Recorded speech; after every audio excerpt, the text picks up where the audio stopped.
Muchos son, Señor, mis enemigos, muchos son los que se me oponen. Y muchos son los que de mí aseguran, Dios no los salvará. Pero tú, Señor, me rodeas cual escudo. Tú eres mi gloria. Tú mantienes en alto mi cabeza. Clamo al Señor a voz en cuello, y desde su monte santo, Él me responde. Yo me acuesto, me duermo y vuelvo a despertar, porque el Señor me sostiene. No me asustan los numerosos escuadrones que me acosan por doquier. Levántate, Señor, ponme a salvo, Dios mío. Rómpeles la quijada a mis enemigos, rómpeles los dientes a los malvados. Tuya es, Señor, la salvación. Envía tu bendición sobre tu pueblo. Salmos 3, del 1 al 8. Amén. Amén. Amados hermanos, nuestra lectura en la palabra estará presente durante los próximos domingos de este mes, el mes de marzo, y estaremos reflexionando en ello. Y durante este tiempo vamos a meditar entonces en las Escrituras. Nuestro tema de reflexión está centrado en esta afirmación del Salmo 3. El Salmo 3 que dice, tuya es, Señor, la salvación. Amados hermanos, el Dios verdadero, el Dios en el que creemos, el Dios acerca del cual testificamos, el Dios que tomó la forma de hombre para, desde esa condición encarnada, a través de Jesucristo, su Hijo, librarnos de nuestra condición caída y rota, separada del Padre Creador. Es el Dios que adoramos, el Dios que exaltamos. Ese Dios es el Dios de la salvación. No hay salvación sin Él. No hay posibilidad de conocer alguna forma de salvación sin este Dios. Todo lo que se nos dice en la historia sagrada, narrada en la Biblia, no es otra cosa que una revelación progresiva. Es decir, una descripción pausada, paulatina, inspirada, no de datos históricos o de argumentos de historia natural o de satisfacción de historia científica o de filosofía o de ciencia, que solemos ir a la Biblia tratando de encontrar respuestas a estas cosas, a estas inquietudes, a estos cuestionamientos que nosotros tenemos interiormente. Pero no parece ser ese el énfasis de la Biblia. No es el propósito con el cual se nos ha dado, sino clara y sencillamente es una descripción de la naturaleza y del carácter del Dios Salvador que nos está hablando a través de las Escrituras, a través de la palabra, manifestado en el radical extremo de la encarnación de su Hijo Jesucristo. Este es el Dios Salvador. El propósito de todo lo hecho por Dios es la manifestación de su gloria a través del cumplimiento de su plan. A través del cumplimiento de su plan que tiene como principal objetivo la salvación para el hombre y para la creación toda. El rey David exclama, pero tú, Señor, me rodeas cual un escudo. Tú eres mi gloria. Tú mantienes en alto mi cabeza. Clamo al Señor a voz en cuello y desde su monte santo Él me responde. Tuya es, Señor, la salvación.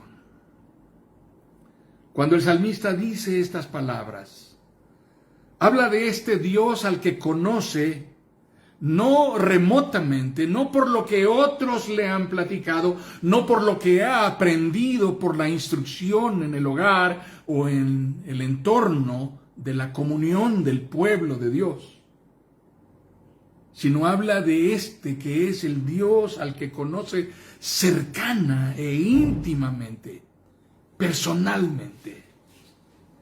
La historia detrás del canto que hemos escuchado, este salmo, el Salmo 3,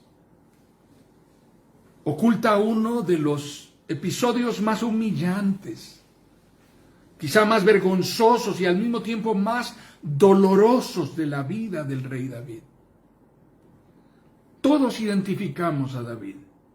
Lo identificamos como un hombre cubierto de gloria, majestad, prestigio, un rey carismático y poderoso que reveló impresionantes dotes de guerrero, a la vez un estratega, un hombre de estado, a la vez un sencillo pastor, un hábil y temerario cazador.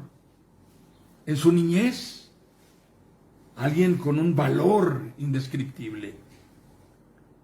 También un músico virtuoso, un poeta admirable, un compositor impresionante.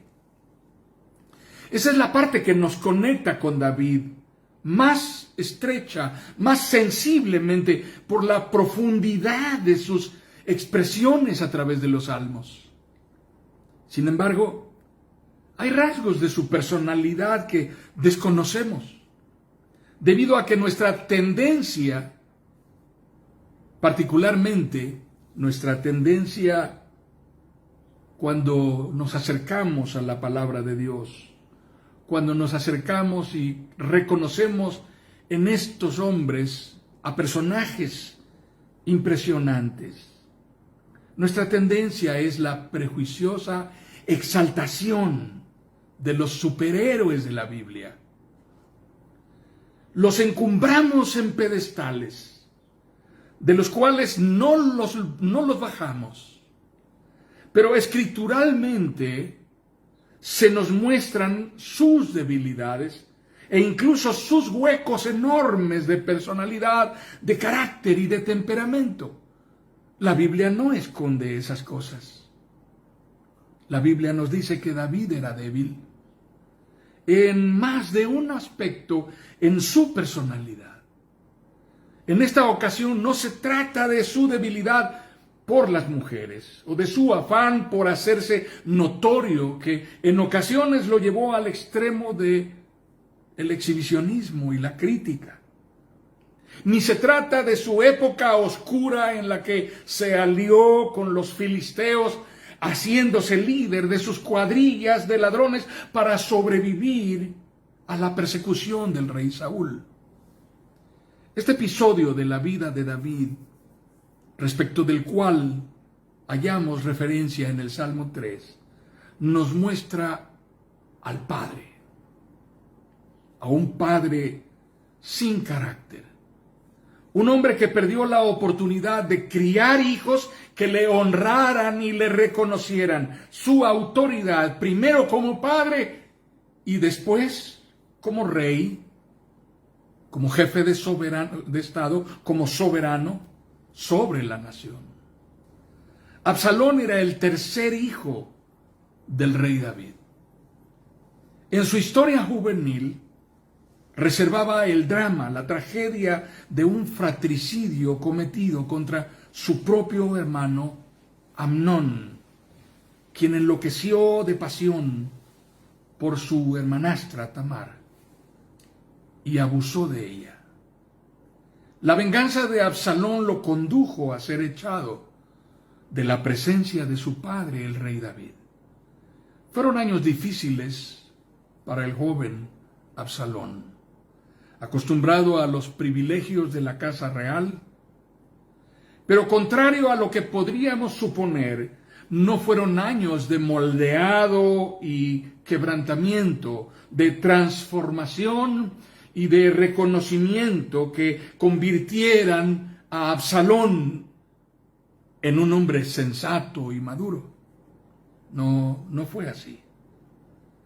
Absalón vuelve a la casa real convertido en un hombre lleno de ira y amargura. Un hombre ávido de poder y anhelante de poseerlo todo sin importar el precio y sin importar nadie, ni siquiera su propio padre. Así que en la edad avanzada de David, Absalón emprende una campaña para darle un golpe de estado a su propio padre, derrocándolo al convencer a los ancianos y a los sacerdotes de que era él el auténtico heredero del trono. Se hizo aconsejar por hombres serviles, por hombres de baja moral, desleales y desviados, que le recomendaron hacer cosas completamente inmorales para dar evidencia de su desparpajo y absoluta ausencia de pudor. Le recomendaron hacer algo escandaloso para que quedara radicalmente demostrado que venía con todo a tomar el poder que le pertenecía todavía a su padre, el rey vivo. Así que tomó para sí a las concubinas de su padre y en público cohabitó con ellas. Ausencia de toda ética y de todo respeto por la figura de su padre, el rey. Cuando leemos en el Salmo 3 la exclamación de David por ser librado de sus enemigos, estamos leyendo un cántico desesperado por el socorro de Dios ante un enemigo empoderado que no es cualquier enemigo.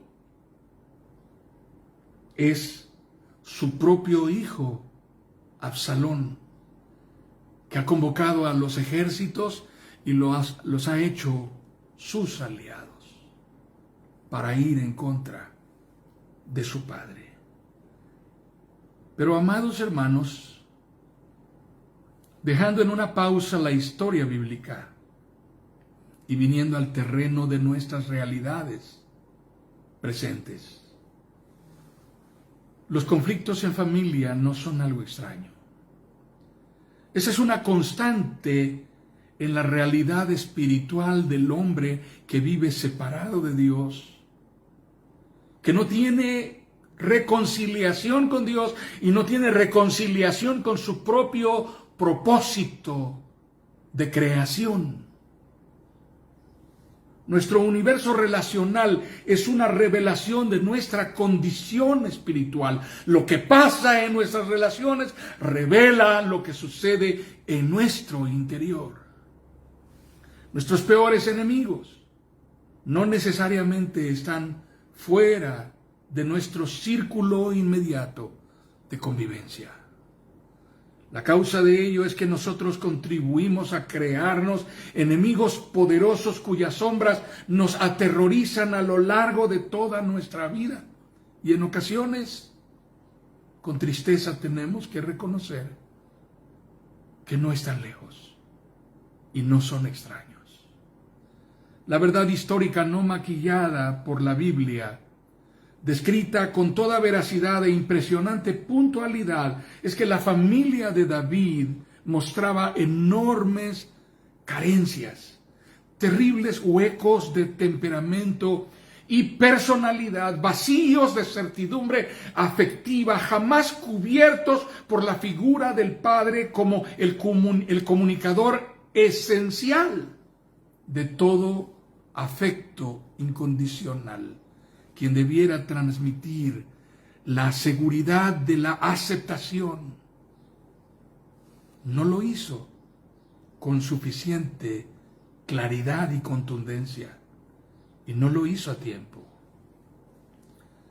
Cuando leemos estas historias en la Biblia, no debiéramos dejar de impresionarnos al saber qué tipo de gente es aquel con el que Dios está dispuesto a tratar. Porque cuando trasladamos esto a nuestra propia experiencia y a nuestra propia realidad, necesitamos reconocer que nosotros no somos tan diferentes a ellos y que así como con ellos, Dios está dispuesto a tratar con nosotros. Cuando leemos en la Biblia que Dios quiere salvarnos de nuestra condición perdida y bajo maldición, separados de Dios, no debiéramos leerlo como una realidad religiosa o como una especie de afirmación dogmática, como una especie de doctrina o de concepto teológico. Lo es todo eso.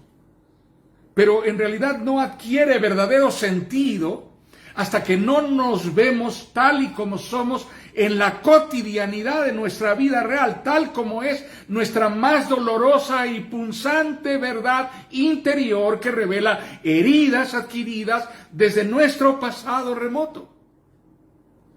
Cuando buscamos protección, cuando buscamos presencia, cuando buscamos soporte, respaldo, amparo, dirección, pero no lo encontramos y no lo recibimos de quien debíamos recibirlo. Amados hermanos, no se trata de psicologizar nuestra condición espiritual. Se trata de leerla en sus consecuencias totales. Adquirir una claridad, un sentido de realidad de lo que implica nuestro estado espiritual y la manera en que esto nos impacta no solamente interiormente, sino integralmente, aún en nuestra convivencia con la gente que dice amarnos o a la que decimos amar. Consecuencias totales, daños colaterales desde nuestra separación de Dios como la fuente de toda forma de certidumbre y de bendición y privilegio, y desde esa ruptura hasta todas las demás rupturas que hay en nosotros que nos rompen en pedazos. Se trata de la separación de nuestro entorno de certidumbre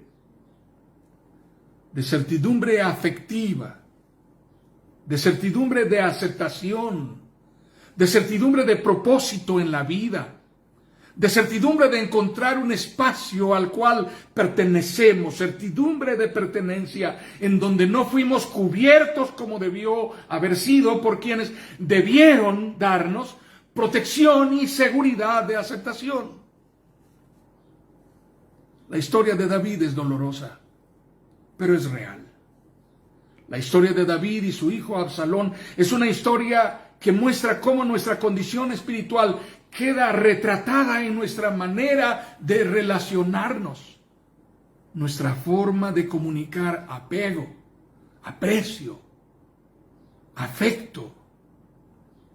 Nuestro estado espiritual roto y separado de Dios es el punto desde donde construimos nuestros vínculos con los demás.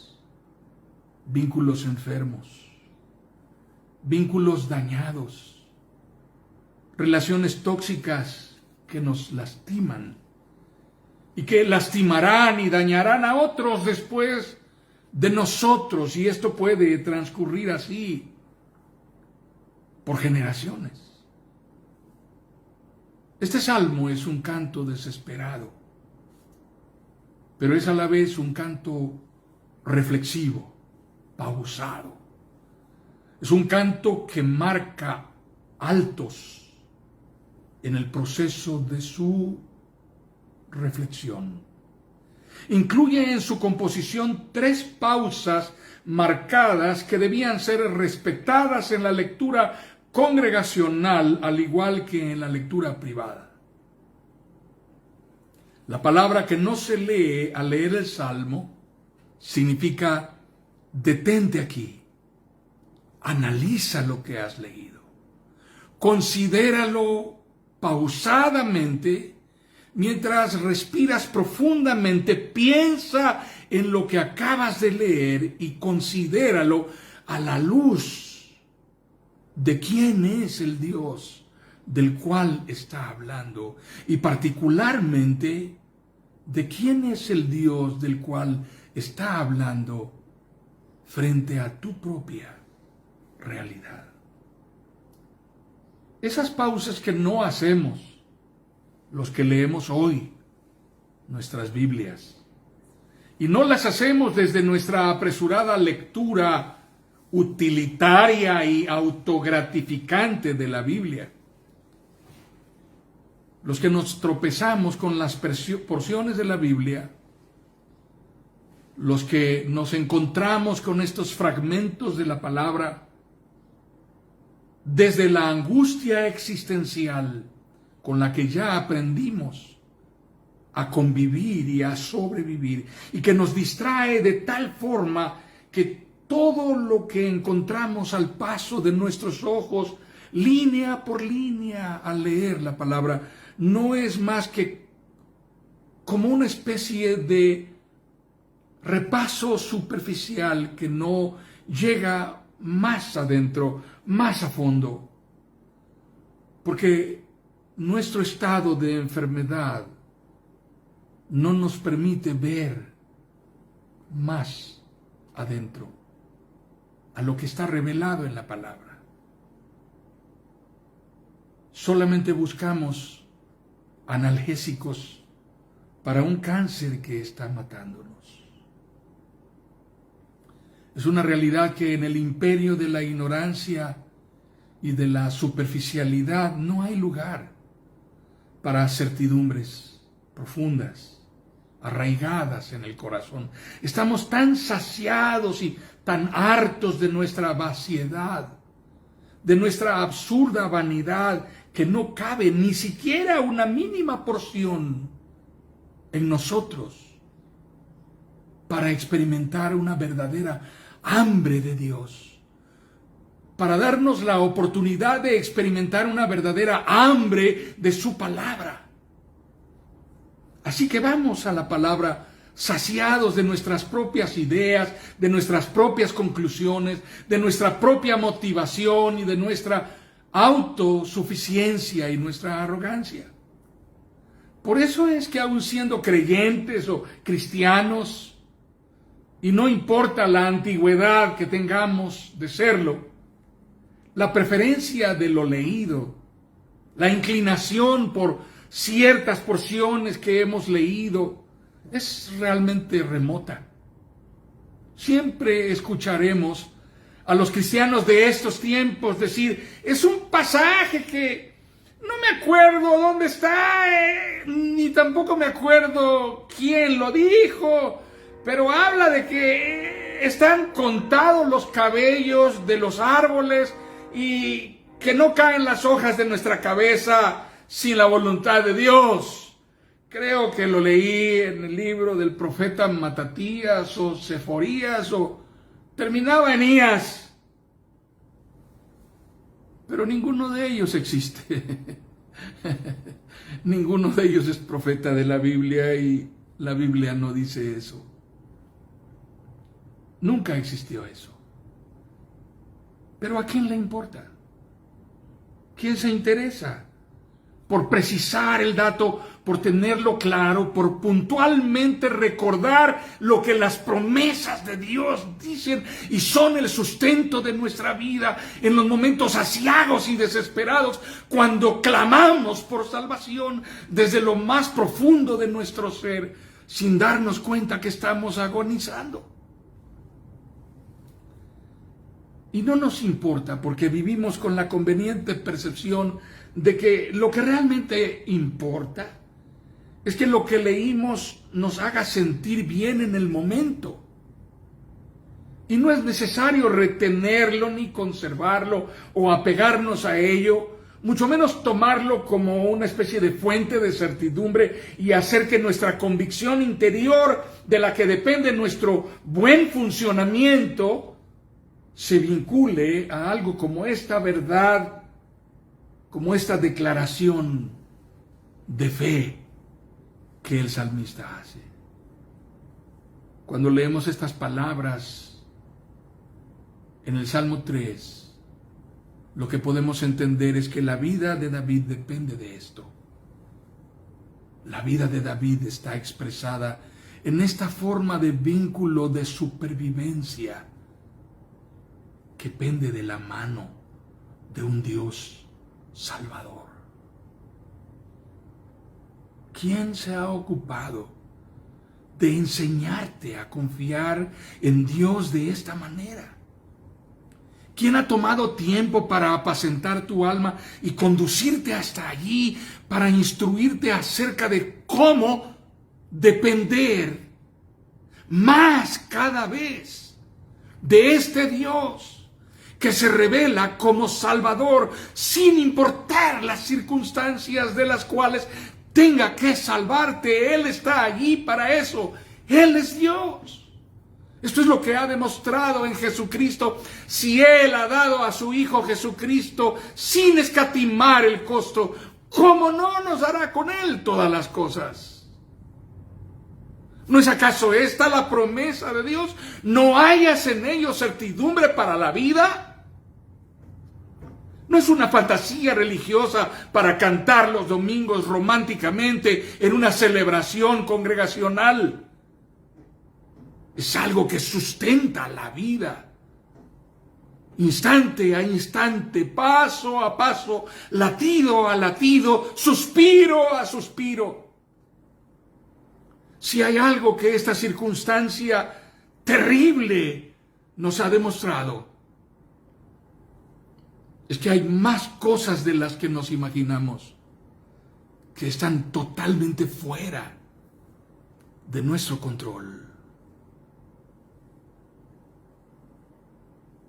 Así que cuando llegamos allí, es tiempo de declarar: Señor, la salvación te pertenece a ti. El Dios de la salvación eres tú, Señor. Si hay alguien que cerrará las fauces de las fieras que amenazan con hacerme pedazos, eres tú, Señor. Si hay alguien que me va a librar de que mis enemigos me destrocen, eres tú, Señor. Si hay alguien a quien puedo confiarle mi vida y dormir de espaldas a Él sin temor, eres tú, Señor. Así que cuando vamos a la palabra, debemos entender que no basta tener solo la idea somera por el momento en que estoy más desesperado y ya que pasó la taquicardia, puedo olvidarme de dónde lo dice y quién lo dice. Nuestra vida depende de ello. Así que retornemos a Dios, que es el Dios de la salvación. El Dios vivo y verdadero. El Dios en el que creemos. Es el Dios del que testificamos. Es el Dios que tomó la forma de hombre para desde esa condición encarnada en Jesucristo su Hijo, librarnos de nuestra miseria, de nuestra condición caída, reconciliarnos con Él y mostrarnos que nuestra vida tiene propósito. El fin no es el fin. Cuando hemos aprendido a creer en el Dios Salvador revelado en Jesucristo, el fin no es el fin. Muchos son, Señor, mis enemigos. Muchos son los que se me oponen. Y muchos los que de mí aseguran: Dios no los salvará. Pero tú, Señor, me rodeas cual un escudo. Tú eres mi gloria. Tú mantienes en alto mi cabeza. Tuya es, Señor, la salvación.